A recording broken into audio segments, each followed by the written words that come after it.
Mātango fie everlasting praise male peselena. Stop and let me tell you what the Lord has done for me, for you, for all of us. Ya, sele manaya, o langona yo le ya so langona fo ia te tau na matua ia ai le tau sanga foula tuia. O langona o le oli o langona o fia. Kusa po lo fia tatou fa no kusa foi po le fia. Io e tasi ale mawai le file mu ma le fia. Nga o Yesua a e fa longo fo ila ai le aso ma le tele o le taimi o ti ngalo ulu i tamaiti o lo to o lua o a uma lava tau ainga o mo mai kala le e te fiu e te tau nofo ele kai seki ba wa le o le mede o le vaenga ke fa sanga ai ta lo ma pese e fa au sofia ai langona o le fia ia fa mai le o le fa sa mo ina fa mai ko ka ofikasia ai se ia uka uma fa ai loa ia te oi mea ua faia e le atua mo ia o ka ko uma e foi la le taimi o le soifuanga e te tauana e toi tau filo pisi ka ofikasia ko e kukasia stop ai se i koe mafau i mea le lei ma le fa maoni o le atua na faia i le savalinga o le makangala ka usanga ka ka wayo nga ya ka ko le langona le stop and let me tell you what the Lord has done for me awasa e pisi mai le rua fe rua lima le fo wa makaringi ka usanga e sa o ko do de sia u soga mai ora kamare ai nga e va ya kwai nga ole an o se fuanga foi le na le foi la tatu masani ai rush ko pelau ai a fai ngalo ani sime wona ngalo le lo fama le ngale le yo le tu elo foi le a ile ne yaso o fia ma le nei va yaso o va yaso le nei o taula o ana pongi matalo sanga prayer meetings and se for your fasting and prayers as your mato ecclesia ele tau mate ele tau wilo e fa pena foi inisio ecclesia o le matanga sa ili ai le tua e sa ili ai favor le nei tau sanga o le asauni e folau e le ngata sa ili ai lo na fina ngalo malana fa asino manga ai o le lima taita inga e longa nganga fa mai langa o kala le Yesu Keriso fa mai o le a o wai ai e fio ifo le nganga pa ia o le la mafuka makako walu Yesu nga umalola na misiona to e foi fa mai upuma o ngal dus pa ia ma o ngal au kerisiano o lo no fo ia i le tu tama tau o le tama o lo fautua i le tama mo kako ai e la le si persona o la to o tua o le tua o le nganga pa ia le langa awinga ifo ma awinga mai le la mafuka kamalanga le mafuta matato o le tele ala te mi tatou te faia mea e le o vaia e mata ala si la fia maaki ai o la fonga fa e aki le si la fanga le tua ai fru le nganga pa ia le wingo la utala o fia e se le pese no mafo fau e mata i le proklame e fa fonga mai le fionga ya misa le producing tatou program a o ngeia waka ko ngurfa tal fa u te fa tu ya misa wait a minute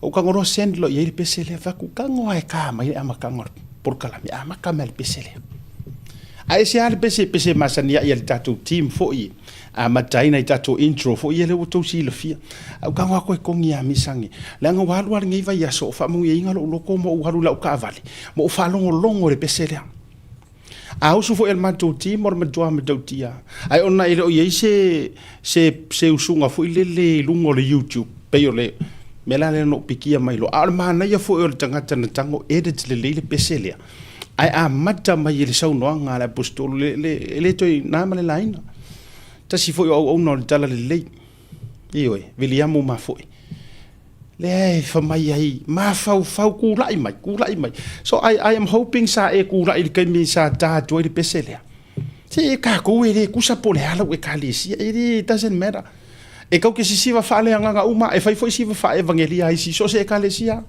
Kau ke kukusa mai le melea. E au na ese ni talitonunga matulanga fa pena. Ai laua o le fiso e laua o le tolo. E ala e tasi le maunga yolo. Kau ke sisiva faaleanga a fai kau ke sisiva faale kingo. E ka kaunga siri aku ka ko sisiva faaleanga.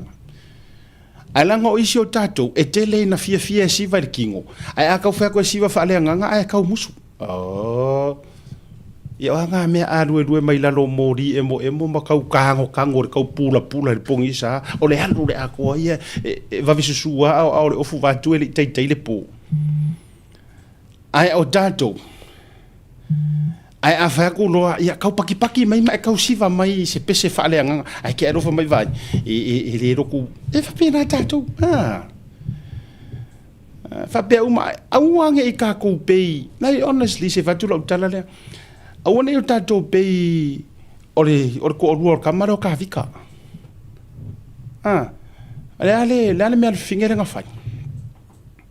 Ora finge foi le o sauloa. Sao. Le ko o ka vika ko po ka vika.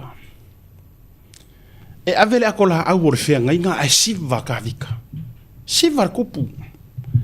Ai fa mai ai amu yelo na to o fa mai pa piu pare fa pi o nga pi valea. Mai. Fai kau gus pa ia veng tu. Ala si var kupu. Wa fio mai lalo longo ngofoanga fa kupu.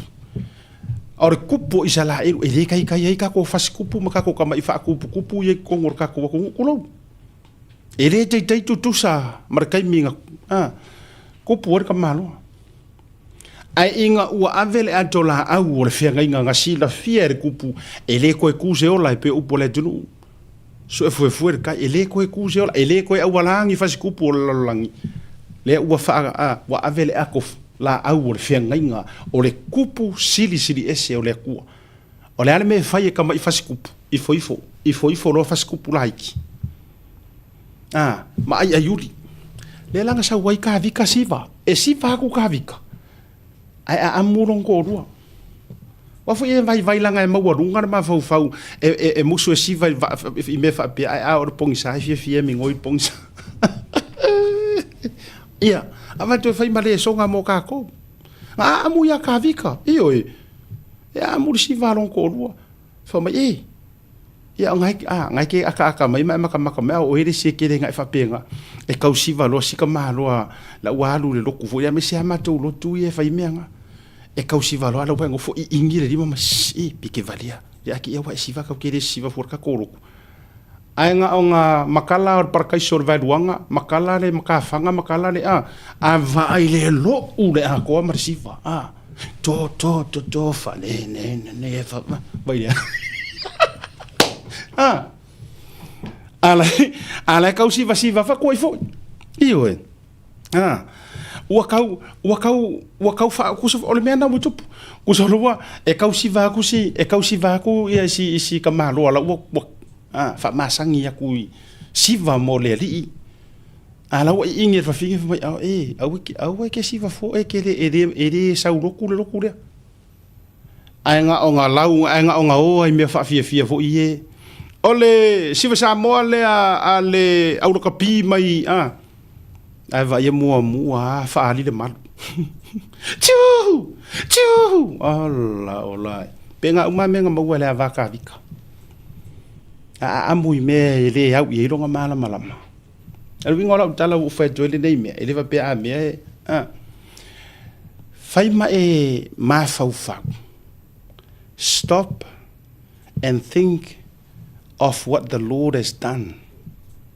Mo e ma. O winga nga ole unga akoa nga. Iyo.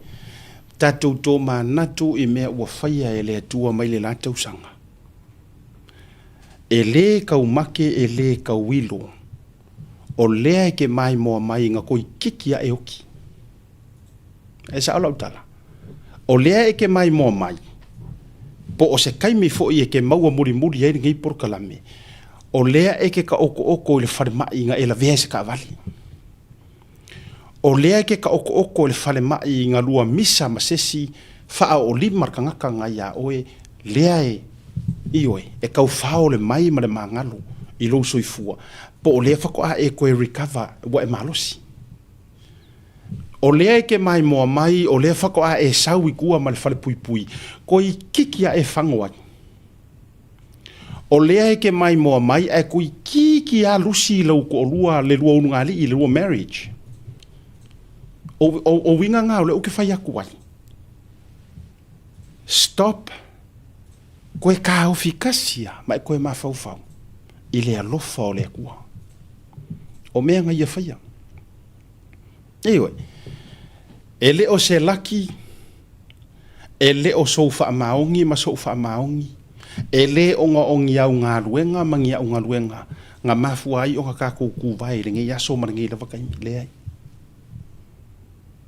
Anga fa mai kala kusi ele o ngi au ngā luenga inga ngai mika mika se kasi.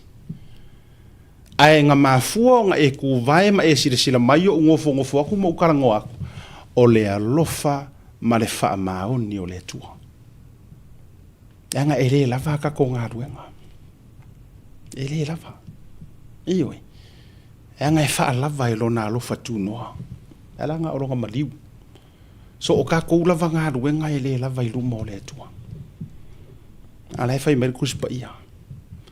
O ka ko amionga e pe o le pispisia o le. Iwe. O le i o le mai. Vāturu whafonga le tunu. A o lona ato atoa wa faa ato atoa I nai I tatou. O lona alofa tu noa wa lave I nai I kako. Wingala ngā lea le ngō whaiaku. Ngi ke ua e mika whapea. Pa u mai ale mango se e yo au kawa. O ha ua ora ua langa e laki. O isi kanga kai whapea nganga ki I hala I ele ua o whakaula ko loto. E sa ola ukala. E misi roa o e pa ua po mori pe le lea mare apa e aroko ele e sasa je pou. Ke ia leo e my boy. Oh my good boy. Oh my good boy. Yes, how women. Oh my good gracious.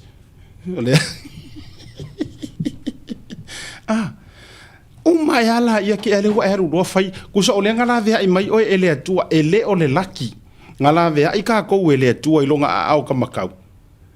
Ai uma enga ka ko wo fai me ele fia ai ur fa ka u mai ela fa ka ura la ulo tolanga la ngai pe ia o ke laki. Jodi. Ioi. Ia foi nga me li I fai mai o longa au ka makau le ai ka inga malavia inga I ka ko ai uma enga ka ko wo fai me fa le fia fa mai so wa se ingu singa langa o lo laki ya le nga le ai. A fai o le te mai mo mai ma o no fo antu. Ioi. O na lave ina mai lo soifua o le tua na faia o le kua la na e o la ilo no to upole nei pese mana ia wo fia siva io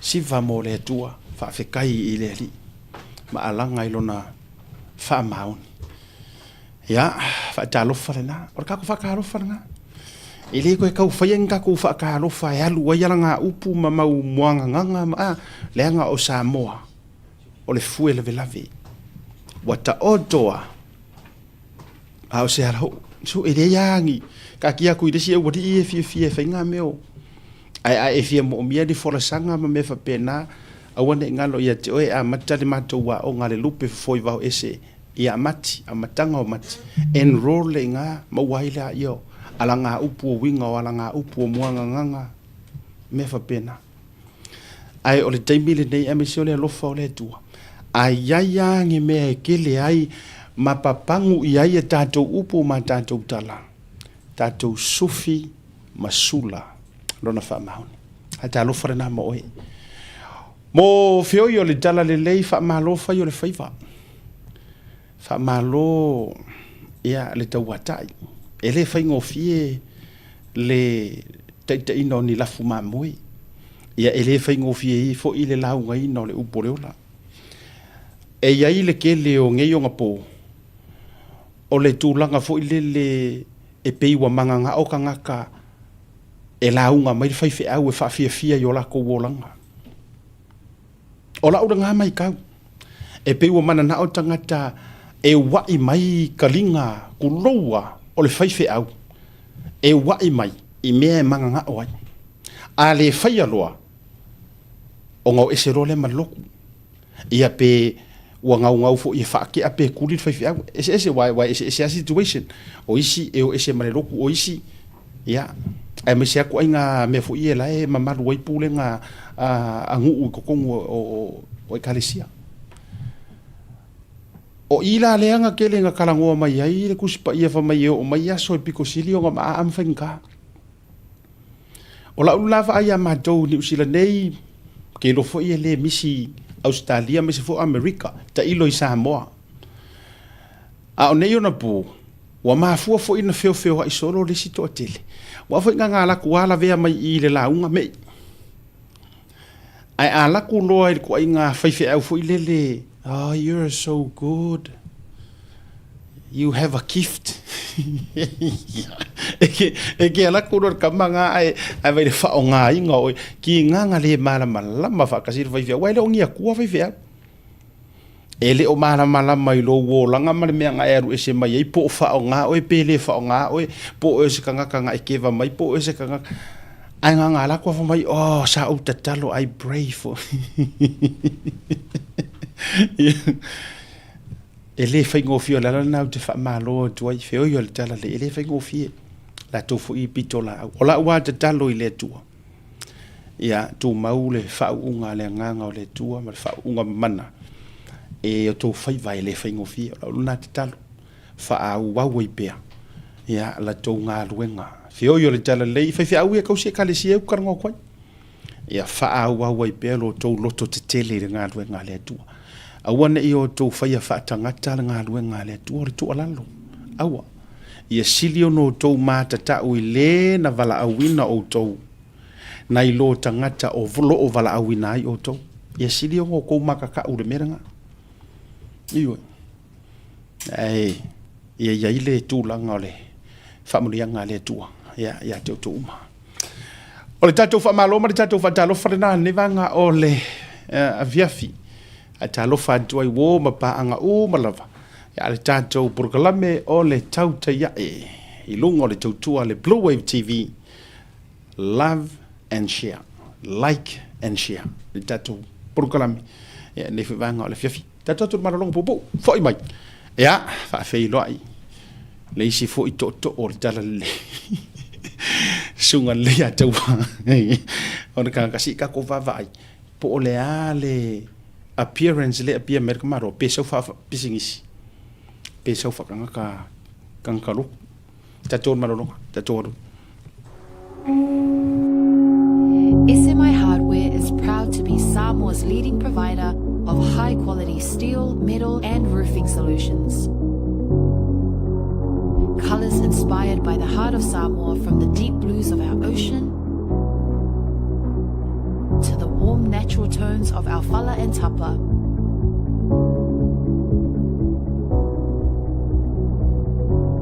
To the vibrant greens of our island plants. With over 12 colors to choose from, you can find the perfect look to complement your home, business or community project. Built to handle the sun, salt and storms with strength you can rely on for years. For durability and for style, SMI Hardware is your number one choice. Affordable Funeral Services. Le whalemali ua tama whanau Samoa I tutono au kilani ni usila nei mo oe malau ainga. I oe, Affordable Funeral Services, le tali mo taimi o ti ngā o le maliu ma le oti. A whaia e whaafso o taimai le numera o lua tasi, valu o noiva, valu tasi o. O na mātou o atu le ilo tau mota, tātou te tala noa mo se tau wha maa venga, mo toe sauninga o le pele ia te oe.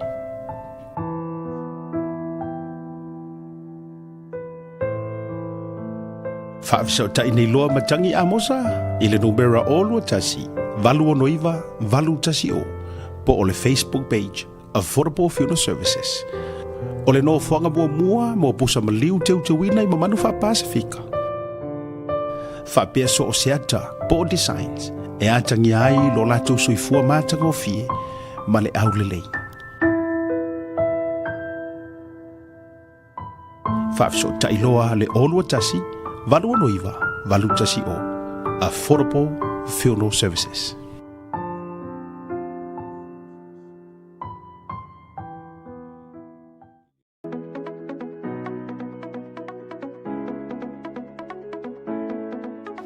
Hey, have you signed up with BLUNET yet?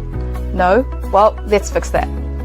Head over to www.bluenet.co.nz and hit Join Us today. All you need to do is fill in your name, date of birth, phone number, and a few other details. This helps us get you set up faster. We'll also need a photo of your ONT serial number and your modem. Not sure what an ONT is? Don't worry, this is what it looks like, and every house with internet has one.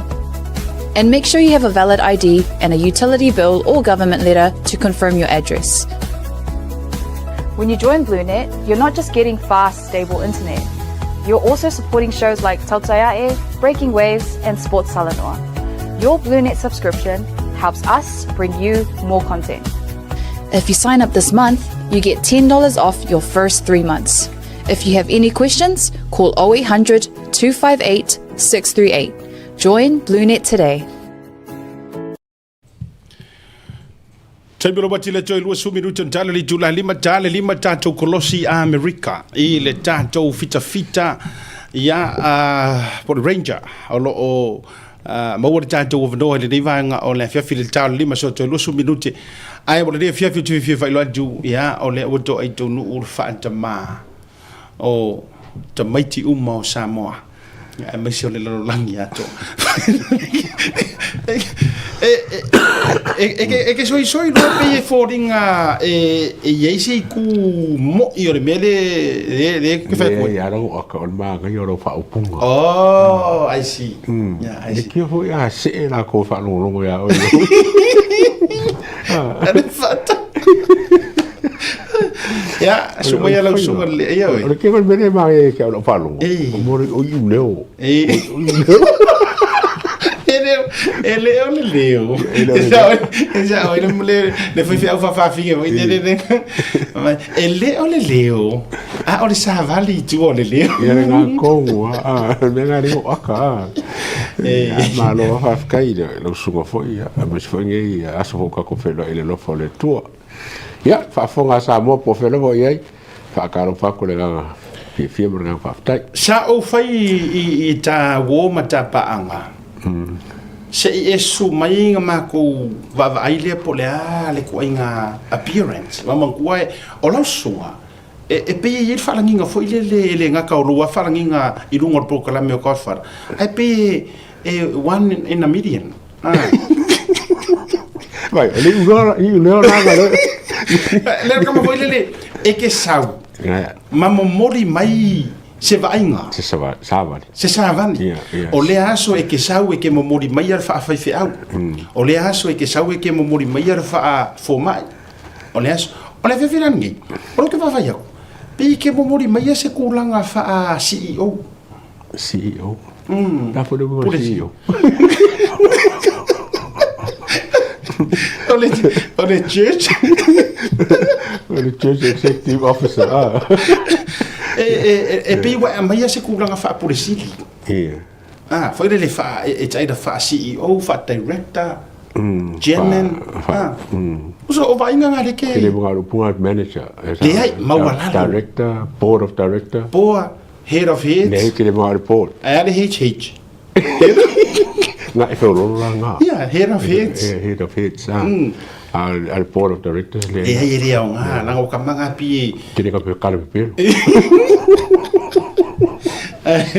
fa manoat after fo I le so ani fu nga sa venga I mo le so ai o nga lu nga pa fale ia ki foi po ia angi sinyo ke kausanga o pe fo ka ki sinyo kausanga wa mo walangi ngai sing fe o lo me ngai kausanga yo ia fe o lo foi mo ngai kausanga ngo fo ma fo se kai mi langa o ka fo ki nga me e pe le nga me o fa ro fo le ai le ma fo po la le ngai me mo ngo ma fo o ke caro ka ai e so misi ai no ga ki kilo o fo ki kilo sanga le masalo le corse la ngo limaso masalo la kala ka se la waso mis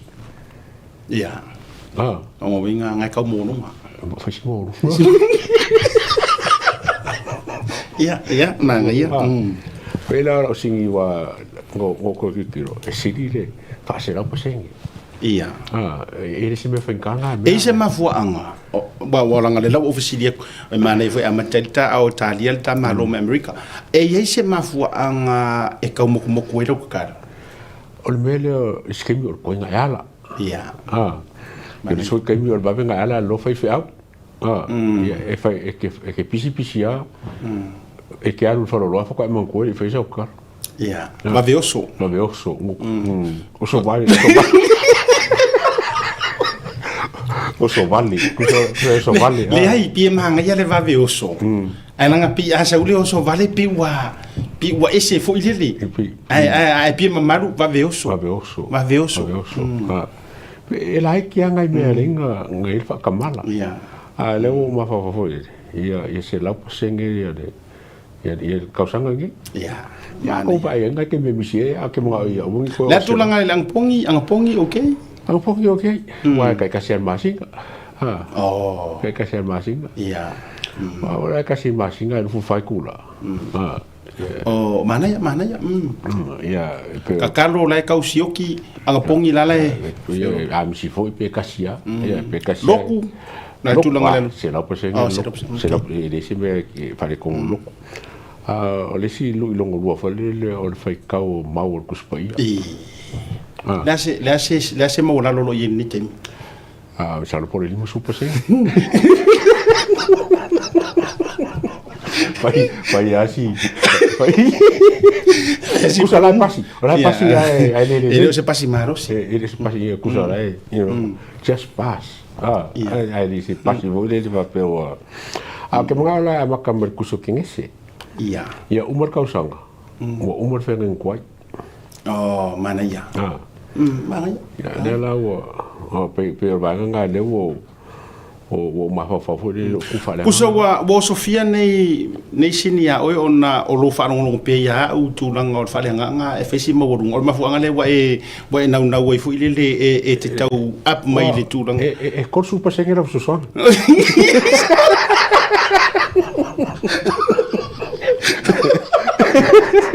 Vai da carecinero. Vai a ko kope mai kusino me no vinga le kopi mai vai da carecinero fai ka kuspa yere no mi. La yo le ole ata te fa tala no vai ha nga mo ila tona. Ha nga mo misa. Ha nga mo le ole tu lang le te mana ya suinga le wai ai. Pese se me fale sa kamasangi. Ake ya wo mo. Se mo ko me sa kamasangi. Ele la pe ka fo pe ka ko fo mai. Ai pe fa ka. Ia ai ona o le lave o le anga sala. Se me fa pe le. O le ai. O ke le pupu le loko i me fa la. Nga luenga. O la ka ka ia.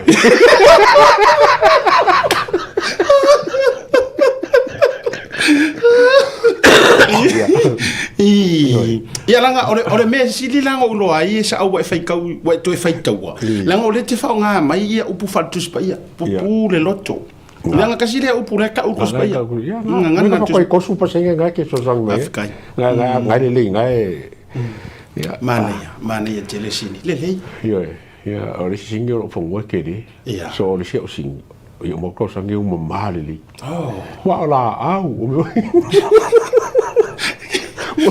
e mafai no la tu tipi sele e mafai nei ko kere mo aki pisele mo aki pipa kiu Awang ngaro ro kiu ro wiki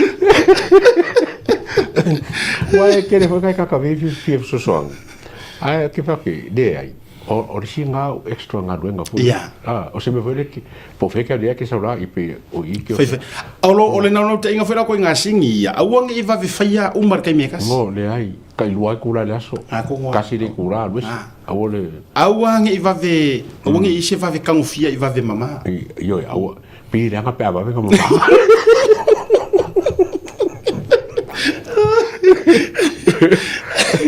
mana i o ngi si manga ya ke reu si ia ore si bea fa alur ka sanga ke mga ia fa alur ka sanga lo abe kan churi pa ka fa nga ma ko wa I like that nga ma ko awang ia fu ala ko ma ko o e wa ma ko ya se totere los fu last subar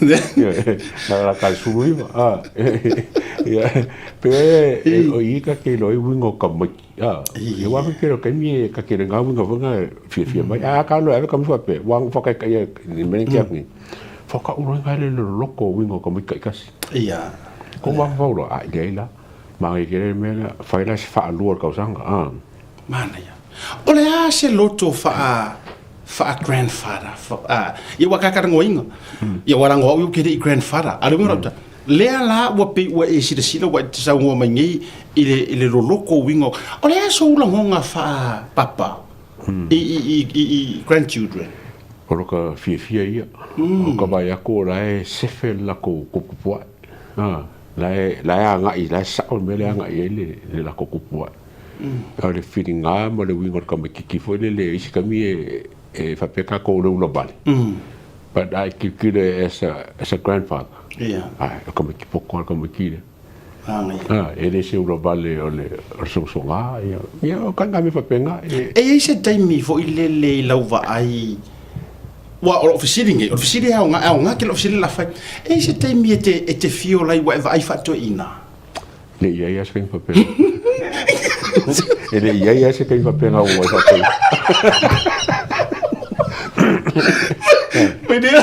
Media akar pula mereka akar di na. Ini warang wa ki au ko ingari kai. Ofisiri ole ofisiri sa. Ni nga mangero si. Mai to wa triple tapo ya grandfather. Ya godfather. Ai ole ofisiri. Walanga o mata ole o yalanga le o ke va ai fa io fa mid age. Nga. Ia wa o oela wa e pasi mai le vai fa tama lai titi ia le wa sau e o kai mi o vai le wa ke le por ai ngare le vai ai ko le ke ai de ai ke le o vai ai o vai o mo ngai ke vai se non gara va ke se non ga ke aulia le fiku su ka sanga no ai ko mo la ko I see. Kasih ala kiro aki la ma.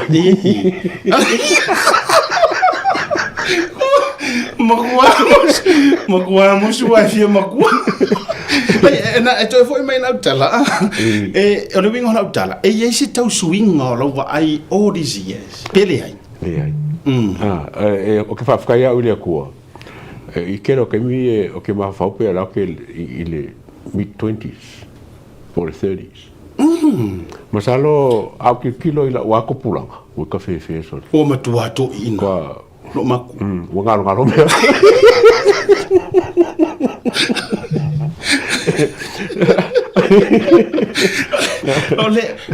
ole te mila le nei le ma ati e wala ngo ole ke ma fofau o ma ko le malau e o pua le malau ma ati ma ake ho mai ai lo winga ole ai ki lo si ole e lunga lau si la le ma o se ke mi kango test fo le ingumela test lo ma fofau pua e le ya se me o ke le po la po le famuanga le kua po se mani se me alofa po se langa ole ke kau mai o le fa maongi le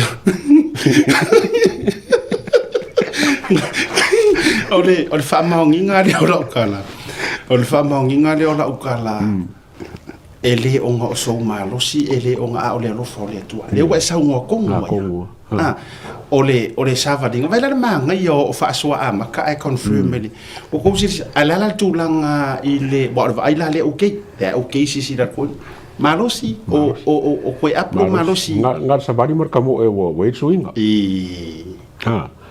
o mingoi me o mai dise swinga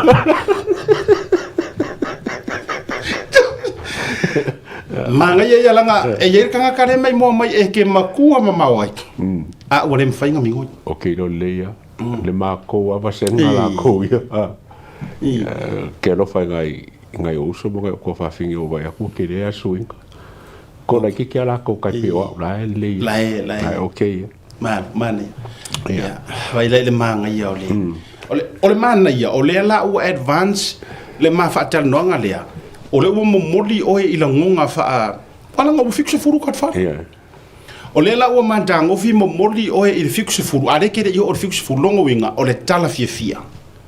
O le ae. E aki masira aki. Le makua ma aki sisira koi. Sa o le ia.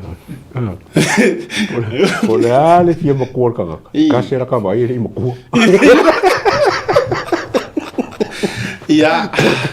O tele me o se time e ia kai me fai ngai ma fa so fa. E o nga mo e. Walanga o le o fute moli mo watu. Wa marosia ko ai malosia te malo tu lo le songa le ato ya a me se foi ya o te wa me no program o le si vai nga ma mai le ma o mai lo ma nga no ngalo le ato e me finga ka fa so wa o te lo o ta uniform mai ai generally foi le e ngai ma ku wa ka ma nga no ngalo mea voga le wa e ke vai fsi do ngai nga ma ku se mea ai e ko yaro ai ko fsiri mai foi ar me ale lenga efeto ko karnga me ka fa ma ko hen ma what are some of the reasons ma salo on mo ko la ba yo ma wo ka sanga mo ko wa e fen kai ke wa nga o mo ko o grandmother mo lo kinga e ma ko ai le ngaro ngaro me alo great grandmother da wa le laki o ke o mai la o la great grandmother e mo wala me ngaro ngaro sa ore mo we me ngaro yo ke o me wo i pasu mo ko pon ko sa Okay, mo ko la menga ngalo wo vai fo la isi kakamako ngalo ya ko ai o le ni me foi e po me ole ngale mo ya ma ka mafa wo le se routine thing for le or ka fai wa ro grandmother so ka kara me ka o la be le ba fa sa e mo mia activities ngo kango ku ko le mai leo le Alzheimer's po le dementia e la vea mai ai le meanga o le foile le wa uminga le e mo mia ka fa kara mo ai e remind le ma fau me a umi la nga ngofo panga no fo ile pe ma ku upu tu sa or ngana tu sa wa le function le ma fau wo le ka se siako fa tala no fa kara no wa ngar kiwi ya male kama a wori si pore karango ye me fanga ka wai fanga fai ma sia sia ko maku wa ma ye ya la mangu ya ngala ko ba ko ya le mera mo mer ka ko o ska ka karango sa olele karango ye ya o ka nginga mata o le e o le faʻasoa la ma watu ma lo pupule foi mai lo fa fei lo ai e le sunga ya mo au sa Bert Mackenzie ia o se fita retired ia il tulanga o le amia America le ranger former ranger ia manisio au nanga fa ma lo sa tautuai i se fisinga ko fa so fa au e tu sai o le mata upule la walunga mai po le ko ngwana mafa anga o le ngayo inga le u fai America me sia Donald Trump wa ese ar pungiro ese pungi makakongo ese tatou va ia tu fafo ia ese fo ia de tonu lo vai America ma fina ngalo ese or mamaru lo tele o le tru tatou malonga a foi mai fa fe lo ai ia sunga tu seve mo ausa Bird Mackenzie lungo tatou proclame There is no better way to support the 685 than to buy locally sourced goods. Here at Tasi Market, owned and operated by Samoans for the Pacific.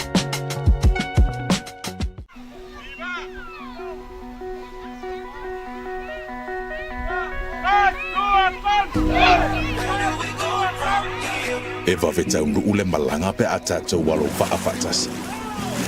Our destiny is within sight when we paddle our canoe together. In an ever-changing world, we have held on to our traditions, passing them on to our next generations and to our future leaders. It's our inherent nature to serve that defines us, the pride in our culture that unites us. It is etched deep into our DNA. We stay connected to our roots and to each other, even when we are oceans apart. Where do we go from here? Only the future knows, but we'll be there. Journey together with Digicel.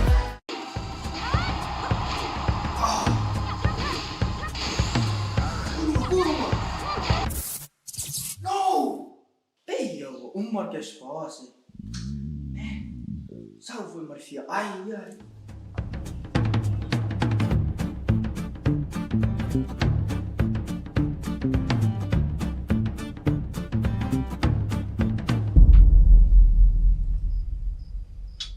Ei, mas é minha. Ai, sim.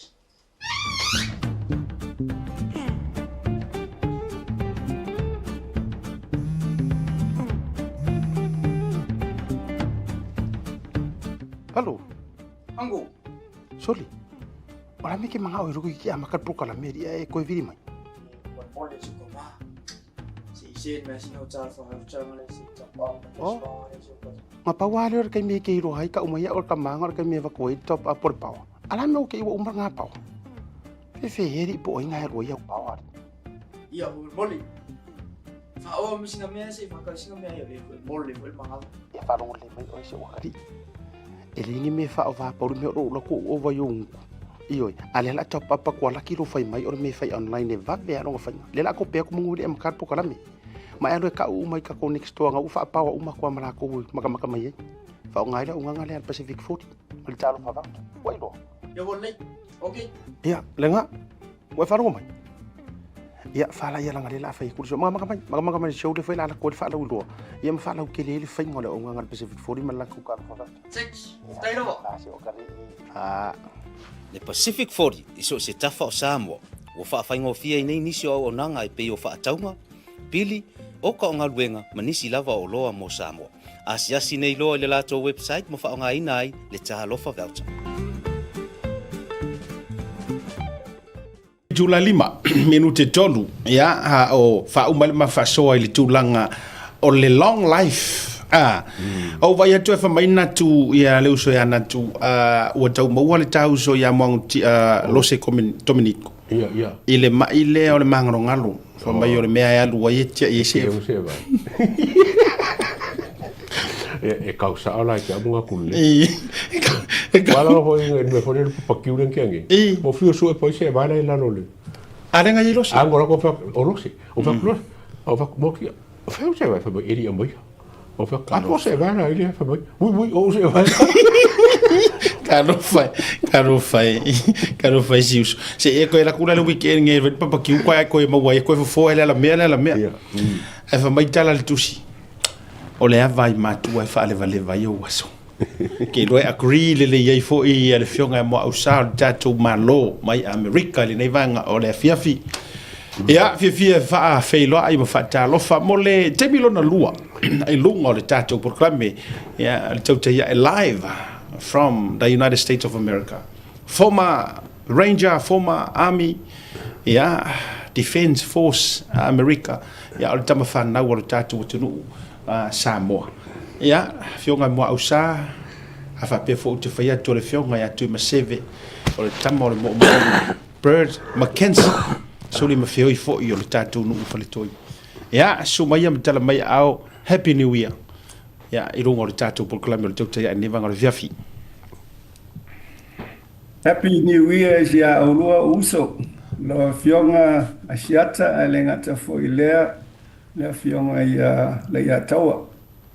Whaftai o nei ava no o moa. O te whai e stato tanoanga nei a fiaf. Whaftai. Ma lo whaavitai tele o lea te to ai taunu mai o lea ma te whaasoa i lea lofa o lea tua me se fo i o le maha losi whaafowina. O le sunga lea taua ia e manatu fo i o lo maua e lau sunga ia po e fo i lausu. Ia le maha losi mai lea tua me se fo i o se amatanga. Ia mai ia aso fia ia tauti amatai ia mai nei ia o tau i Amerika i le nei aso fia me se fo o le whaafiro ingo le lua firu sumo le ono. Ola so New Year sa o la tu fo ye asi le uso shotina o famai mai shonto lo ina menro. So na o tonu mai la o ma shonto lo elas farele. Last Friday, the 3rd of January. Ole New Year matua selau pasene.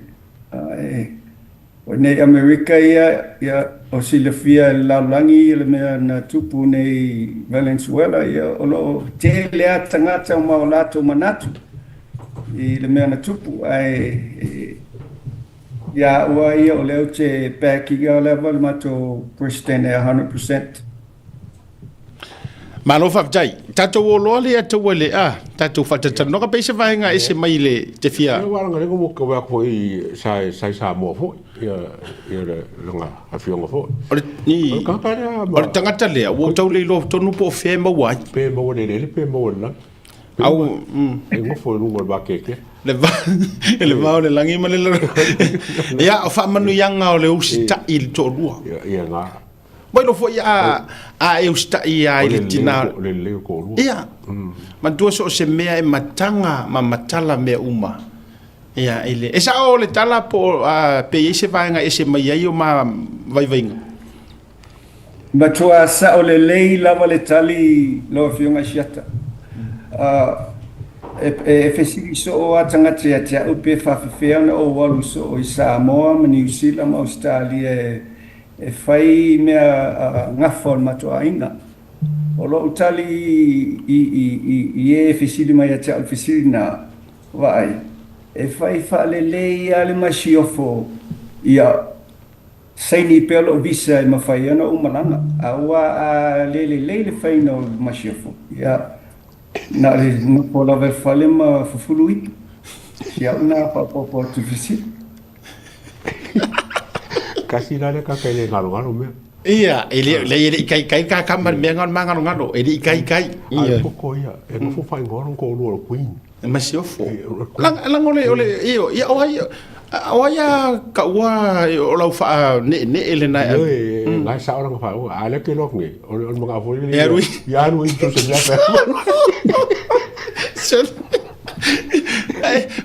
si wa ngofo fo i ma le wa na ho ka fa kai ang fa kai o ia so de ore akiri ka finga ore akiri baba o nga de ko ferua ia ole a tatou to jelen tatou tala mali ai manatula tatou lo e su il mantole niu al mafu anga fo ina na wa tuai e te fio mai o te lo fo i mata upula tatou faʻasoa o se mata upu e filongia i fina ngalo le tunu ia manatu fo ia tau fipea le langona i o le tangata ai se tau tuli fo i mo le nei taimi ai mai wa ma tarusanga i le sunga ia mo ausa ona ele ngata o lo o au mau i Amerika ai sa i tonu fo i o le military tulanga o le army ma tulanga o ta fao taua ia e tau fo i lana ia point of view ia ma se tau fa ma tala mai ia se vaenga o tua patu o le me o tu mai o sili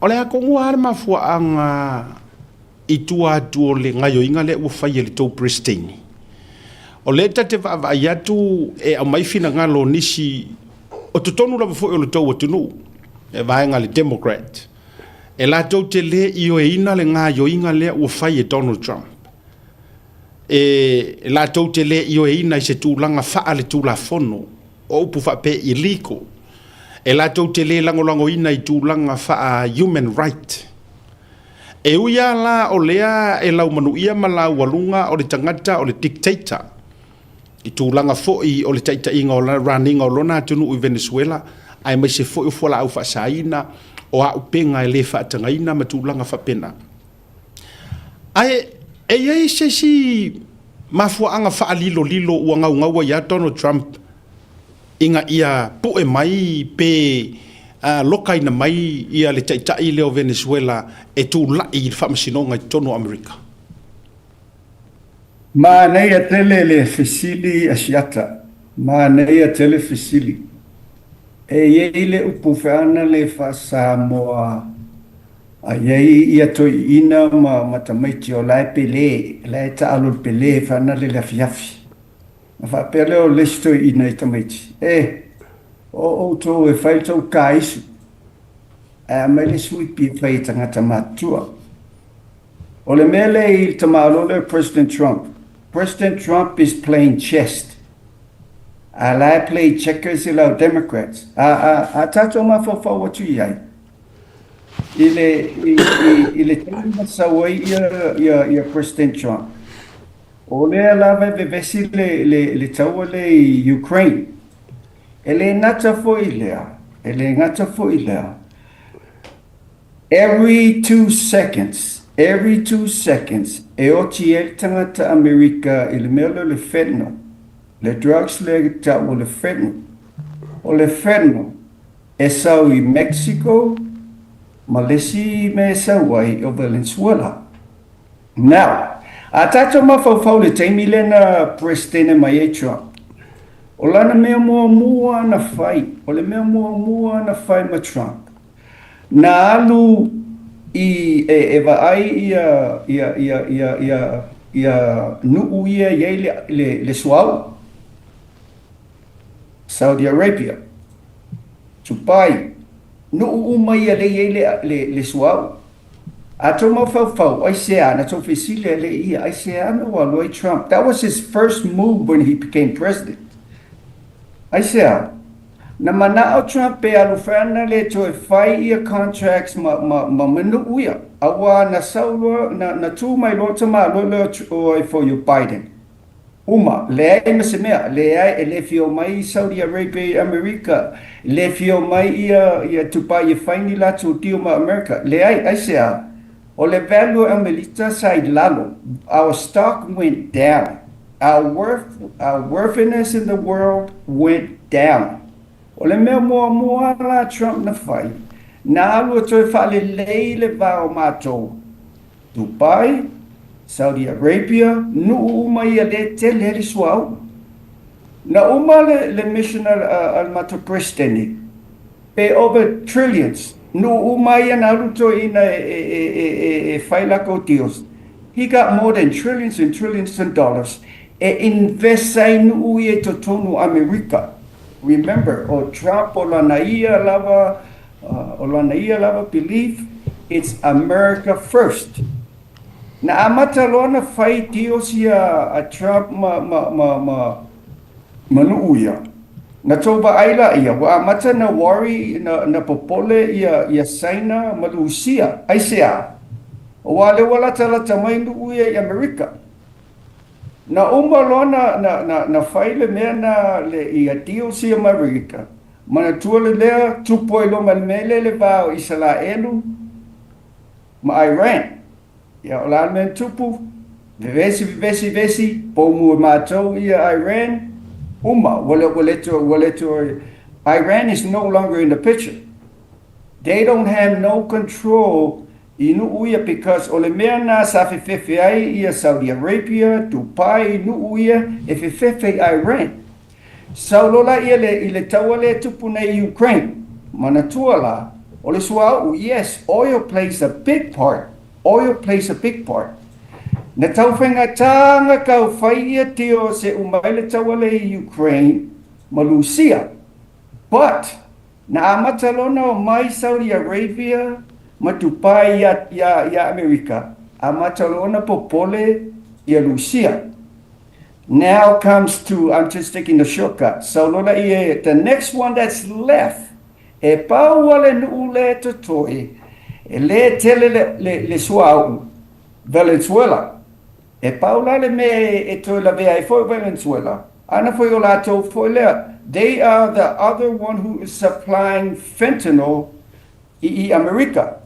About, say about 3-4 months ago, wow, sa faye Venezuela, ma Mexico, sa tele ale sa ule drugs into tonu America. Well, now, wa sea some drugs, my Mexico, I sea, close Trump the border, they cannot come in.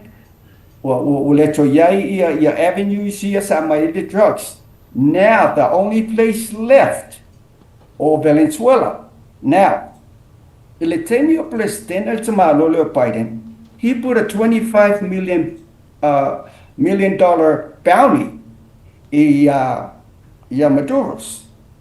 25 million bounty in Maduro's. While tangata e catching mai nei America, pe fascioti foisiona sunga Maduro's. Now, Leai se mea Democrat na tau mafai e mai tamalo le. At the same time, to atela America, like I said, every 2 seconds, e mali wale America, il melo le fentanyl drugs. O le mela lea, a to aila iai, o leo a matana tau, uma le tau alea, if they're at the point now, they're trying to make deals now, if a uma le tau alea a Lucia, ma Ukraine, make law le ace move le a Trump, o le ale mea, first, o le mana mia America Mendoza, get him. Second, if he get Mendoza, two le fafine. Now, if we think 4 years ago na fai palota e Venezuela, na fai ina Maduros, alala na mena fai, na tano fai le fafine na malor palota, 48 hours e alu ese ma Venezuela, or else she will get put into jail. O le fafine na o lo onofo nei Netherlands.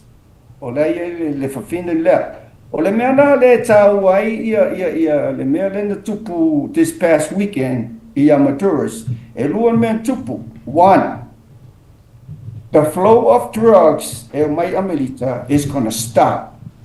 Yes, ia awale e su e mai ia au drug dealers me moa. You know, we're not going to stop 100%, but most of it, 80% of the drugs is going to be stopped. But o le taua le tau finish nei le vao Ukraine ma Lucia, we manatua.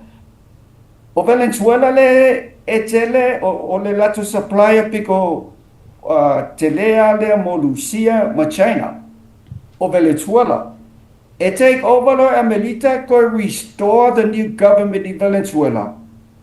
Umai lo ya China, uma ma Lucia, umai ma Cuba. O le mea le na, you know, e paua ia le nuu i South America, le e feitai i America. O Colombia, Asia, e tasi fole na nuu le, they're one of the producers in drugs, but not as much as Mexico and Venezuela. O le mea le na, I guarantee,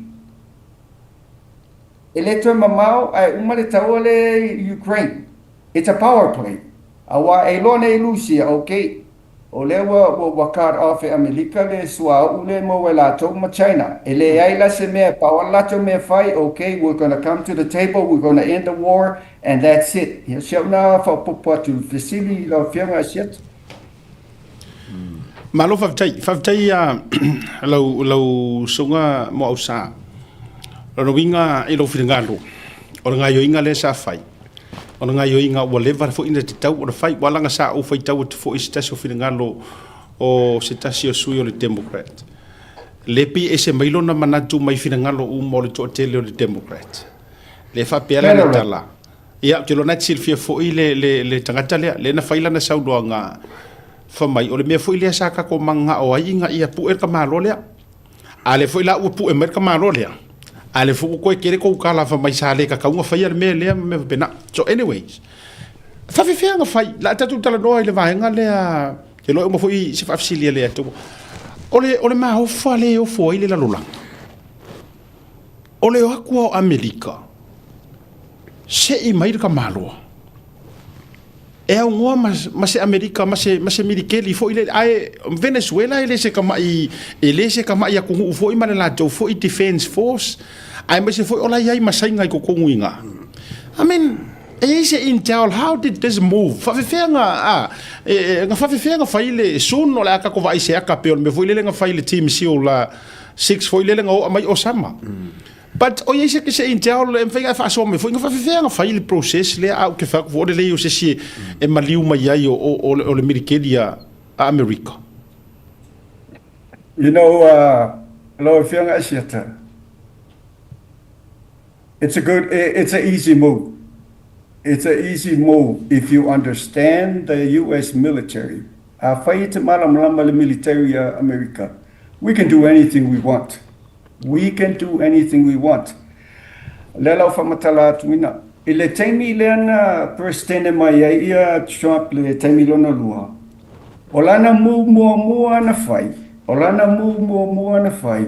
Na tano wamanatua ole Panama Canal used to be under the U.S. We're the one who built it, and then we watched it. Ina ua uma le afoi le mea lena o ai foi America in the 1880s lena o au mai foi le taitai Noriega, mai Panama, talu ai o drugs foi, e pei foi le mea po e uso le Honduras. Na uma lo le mea nana o ai au mai Noriega. Turn over lo America ia le Panama Canal, ila o Panamania. O le mea la, it's crucial. It's very crucial. Le mea la tupu na will take over Lloyd Trump. Na take na prestena Lloyd Trump. O la na mua na toi take over e America e le Panama Canal. Ai se ana foi le Panama Canal le mafai na sa waiva a mai saina sa wa shortcut. Don't have to go all the way down the bottom of South America. Now na sa wa they can go anywhere. O le mea la na fai le presidente, he put a stop. We took it over. Faʻasoa asena, China couldn't even go anymore. Na amata mai a le teimi na fai plan President Trump. I le mea no ia mai ia tamale ia Mentoros. I le teimi o ia I le Ranger Unit. So se teimi lava o e America e fai se mission whapea. E practice. They practice a tau fai tau le teimi na o ele leos faina le no ne fai le attack e mai ia lo sole ia Mentoros. No, ele tasi le vave out, which means o teimi umai practice ai ia mea no fai le weekend le tawene. A practice for the same time that you do the mission, it's the same time you practice. You practice for a month. A tau wa ai le news lo saunei. Now practice ia tangata ia no special units le no mai istamalia. Practice na ia they